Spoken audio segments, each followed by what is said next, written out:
کسی انسان سے رشتہ توڑنے کی صورت میں کمزور لوگ خود کو تباہ کر لیتے ہیں، جبکہ مضبوط لوگ اپنی زندگی کو سنوار لیتے ہیں۔ نفسیات کہتی ہے کہ اگر آپ کسی انسان کے ساتھ دیر پا اور مثبت تعلق چاہتے ہیں تو اپنے بولنے سے زیادہ اسے سننے کی عادت ڈالیں۔ ایک عام لڑکی دن میں 9 بار سے بھی زیادہ اپنی ظاہری شکل کے بارے میں سوچتی ہے۔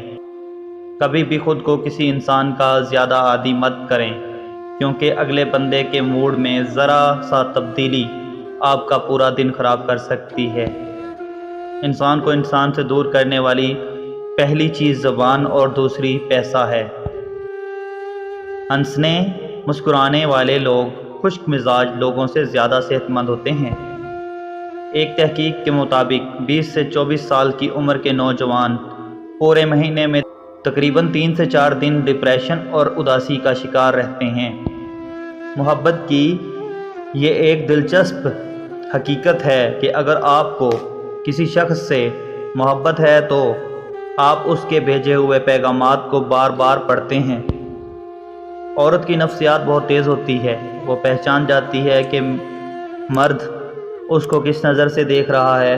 عورت دھوکہ تب کھاتی ہے جب وہ خود کو دھوکہ دینا چاہتی ہے، اور عورت کی بربادی کا آغاز تب شروع ہوتا ہے جب اسے مختلف مردوں کے منہ سے اپنی تعریف سننے کا چسکا لگ جاتا ہے۔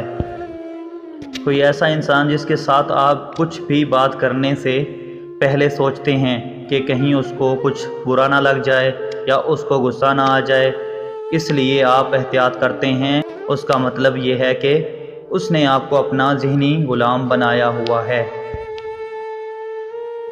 نفسیات کہتی ہے کہ کسی کو کبھی بھی ایسی عورت پر بھروسہ نہیں کرنا چاہیے جو اپنی اصل عمر بتائے، کیونکہ ایک عورت جو کسی کو اپنی اصل عمر بتا سکتی ہے وہ کسی کو کچھ بھی بتا سکتی ہے۔ 2 واضح نشانیاں۔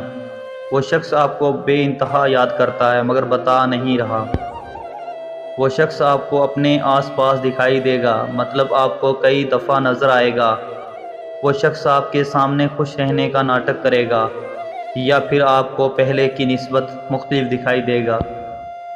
جب کوئی شخص آپ کو یہ بولے کہ مجھے تمہاری کوئی فکر نہیں اور پھر بھی تمہاری فکر کرے تو سمجھ لینا کہ وہ تمہیں بے انتہا یاد کر رہا ہے مگر بتانے سے گریز کر رہا ہے۔